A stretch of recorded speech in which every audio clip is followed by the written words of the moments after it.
Alors, tout d'abord, je tiens à remercier le comité d'organisation pour m'avoir invité à parler d'un sujet qui est très intéressant, NASH et diabète.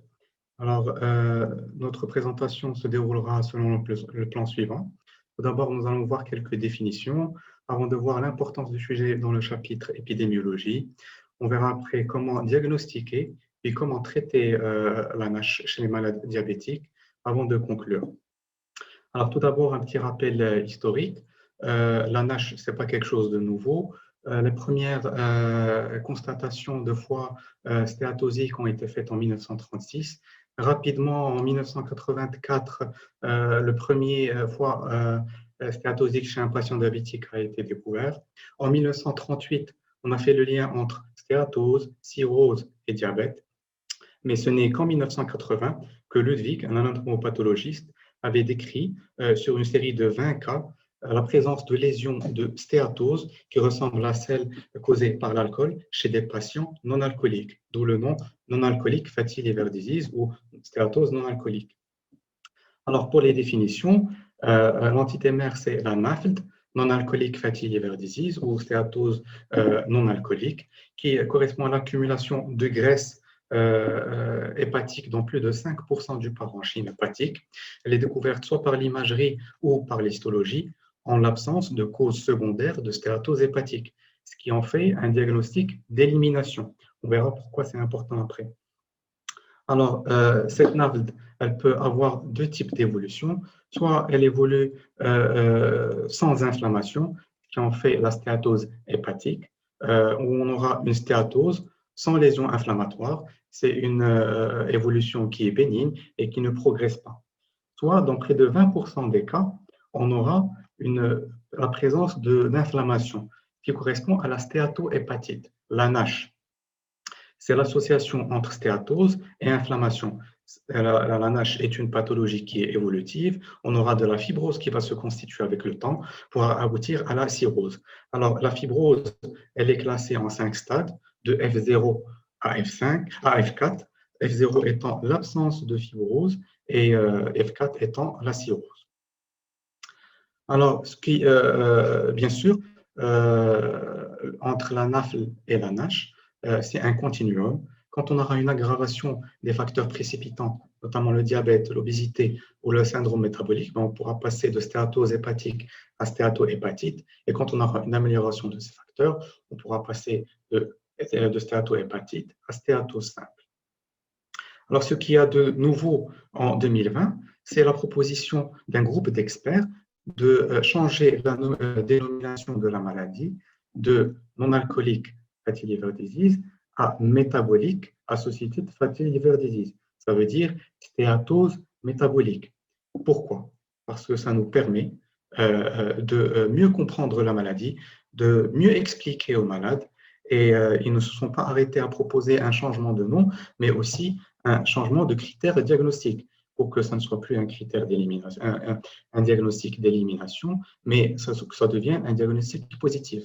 Ainsi, si on a une association entre stéatose et obésité, ou stéatose et diabète, ou stéatose et au moins deux des facteurs du syndrome métabolique, ben là, on pourra déjà parler de stéatose métabolique. Ce qui en fera un diagnostic positif. Et bien sûr, on pourra avoir, ce qui n'était pas le cas avant, des patients qui ont une stéatose due à leur problème métabolique et qui ont une hépatite alcoolique ou une hépatite virale.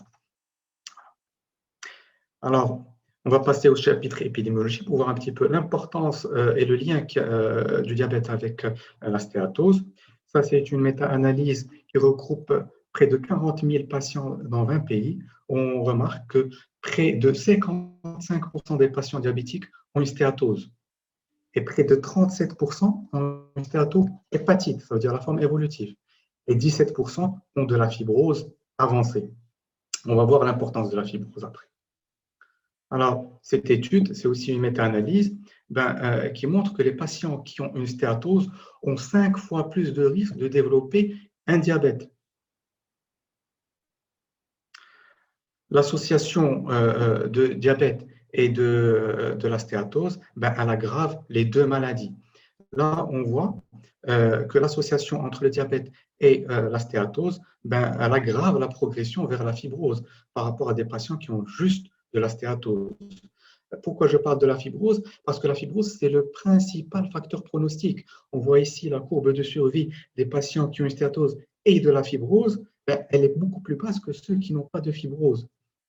C'est confirmé dans cette étude où on voit que les patients qui ont une fibrose avancée ont un surrisque de mortalité, et cela de façon significative par rapport aux patients qui n'ont pas de fibrose. Alors, toujours en ce qui concerne l'aggravation de l'évolution des deux maladies, ben, l'association entre le diabète de type 2 et la stéatose augmente le risque de CHC, qu'on voit dans cette courbe-là. Pareil pour le risque de développer des néphropathies. Alors, on a les patients qui ont un diabète et une stéatose, ben, ils ont beaucoup plus de risque de développer une néphropathie chronique. Ils feront plus d'événements cardiovasculaires et ils feront plus d'événements cérébrovasculaires. Alors, un patient diabétique avec une stéatose, un patient avec un patient avec un prédiabète et une stéatose. Alors, comment faire le diagnostic de la stéatose? Ben, le gold standard, ça reste la biopsie. Pourquoi? Parce que la biopsie, elle nous permet de faire la différence entre stéatose et stéatohépatite, et elle nous permet de grader la fibrose. Est-ce qu'on n'a pas de fibrose ou est-ce qu'on a une fibrose avancée? Seulement que c'est un examen qui est invasif, qui est sujet à des erreurs d'échantillonnage. On ne prend qu'un petit volume du foie et qui est inadapté au suivi parce qu'on peut avoir des complications dues à la biopsie hépatique. Alors là, c'est des scores clinico-biologiques. Les scores clinico-biologiques allient des paramètres cliniques et des paramètres biologiques. On aura des scores pour quantifier la stéatose, il y a des scores pour quantifier la stéatohépatite et des scores pour quantifier la fibrose. Alors, les seuls scores qui sont validés par les sociétés savantes, c'est le FIB4 et le score NFS. Et celui qui a été le plus testé chez les diabétiques, c'est le score FIB4. Alors, la formule du FIB4, elle se trouve, on peut la trouver partout sur Internet. Il y a même des calculateurs qui sont gratuits. La formule, c'est l'âge fois l'azat sur le nombre de plaquettes fois la racine carrée des alates. Alors, le FIB4 a une très forte valeur prédictive négative pour éliminer la fibrose. Un patient qui a un FIB4 qui est bas, on peut lui dire, vous n'avez pas de cirrhose. Alors, le deuxième examen, c'est l'échographie. L'échographie, c'est un examen qui est disponible, il n'est pas invasif, il permet de diagnostiquer la stéatose et parfois même la cirrhose. Seulement, c'est un examen qui a une faible sensibilité parce qu'il ne permet de détecter que les stéatoses qui touchent plus de 20% du parenchyme hépatique. Alors, on a aussi l'élastométrie. Alors, l'élastométrie mécanique, elle a une forte valeur prédictive négative pour exclure la cirrhose, mais en ce qui concerne la valeur prédictive positive, elle est encore faible pour affirmer la cirrhose. Alors oui, c'est bien, on a des examens pour faire le diagnostic, mais chez qui les faire et sur quel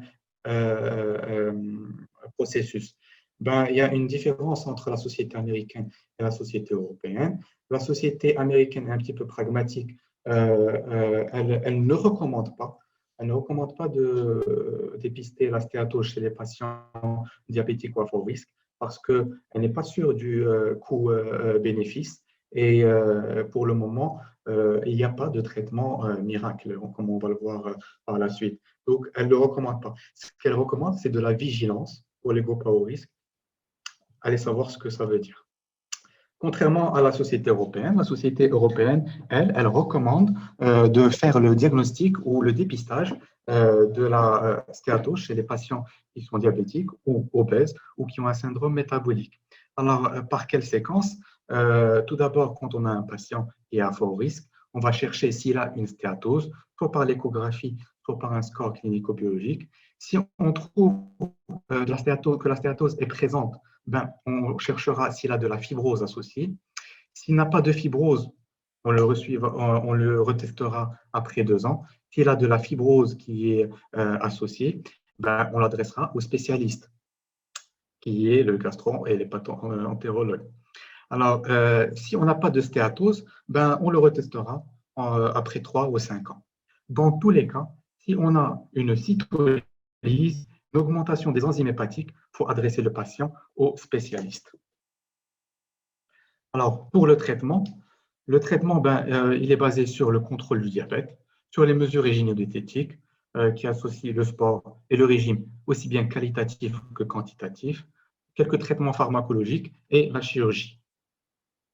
Alors là, cette étude, c'est une étude qui évalue l'impact du contrôle glycémique intensif chez 1900 patients.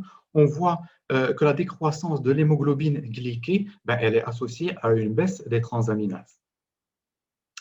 Cette étude, elle montre que l'exercice physique, à peu près 30 minutes, 3 fois par semaine, ben, est associé à une réduction du risque de stéatose. Cette étude-là, elle est pour les amateurs de café. Elle montre qu'effectivement, le café a un effet protecteur. Cet effet apparaît à partir de 2 à 3 tasses et il est dose dépendant, effet dose dépendant. Cette étude, elle montre l'intérêt du régime méditerranéen par rapport à un régime simple. Les patients qui ont un régime méditerranéen pendant 18 mois ben, ont eu une baisse du risque cardiovasculaire et de la stéatose comparé à des patients qui ont eu un régime simple. Cette plaque, elle est intéressante. Cette plaque est intéressante parce qu'elle nous montre l'importance de la perte de poids. En effet, il y a une corrélation entre le pourcentage de poids perdu et l'amélioration de la stéatose. On voit ici que quand on arrive à peu près à 10% de perte de poids totale, ben, on a une quasi-amélioration de tous les paramètres de manière quasi systématique, de 90% pour la NASH jusqu'à 100% pour la stéatose. Mais malheureusement, seuls 10% des patients arrivent à perdre autant de poids. Alors, en pratique, qu'est-ce qu'il faut faire? Ben, recommander un régime de type méditerranéen avec un déficit calorique de 500 à 1000 kilocalories par jour, faible en glucides et en gras, pour une perte de poids de 0,5 à 1 kg par semaine, avec pour objectif d'arriver à 10% de perte de poids totale. Tout cela associé à de l'exercice, un type d'aérobic et d'exercice d'endurance. Pour les traitements médicamenteux, ben, qu'est-ce que nous disent les sociétés savantes? Ben, il n'existe pas de médicaments encore approuvés pour la NASH et la stéatose. Ce qu'on peut faire, c'est pour les patients qui ont un risque cardiovasculaire, on peut leur donner des statines. Alors, la vitamine E est recommandée pour les patients qui ne sont pas diabétiques, Pour les patients diabétiques, on a la pioglitazone. Pioglitazone a une dose de 30 mg par jour.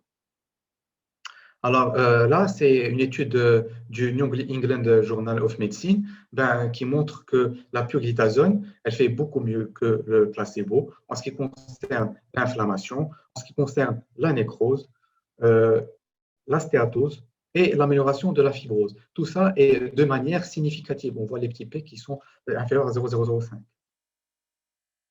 Seulement, la pioglitazone, elle a des effets secondaires, le gain de poids, la rétention hydrique, le risque de fracture, et elle est contre-indiquée en cas de cytolyse élevée. Alors, les autres études, pour les statines, ils ont plusieurs voies pour améliorer la stéatose. Ils améliorent la stéatose, l'inflammation, la fibrose, et même le risque d'hépatocarcinome. Cette étude, elle montre que la prise de statine, elle est associée comme facteur protecteur contre le risque de fibrose. On va voir des études qui sont en cours. Alors, le liraglutide est aussi associé à une amélioration, à une baisse de la concentration de gras dans le foie. Alors, il y a une amélioration de la stéatose chez les patients sous liraglutide. Et alors, cette amélioration, elle est liée à la perte de poids et au contrôle glycémique. C'est ce qu'ont montré les études multivariées, les analyses multivariées. Alors là, c'est une étude qui est en cours, c'est des résultats intermédiaires. L'étude elle sortira en 2022, qui montre que l'acide obéticolique entraîne une amélioration de la fibrose et de la stéatose. ça, c'est une étude qui est parue cette année sur l'utilisation du sémaglutide qui montre une amélioration de la NASH de façon significative, mais sans amélioration de la fibrose. C'est une étude, c'est une phase intermédiaire. Alors, c'est les médicaments qui sont en cours, les principaux essais cliniques.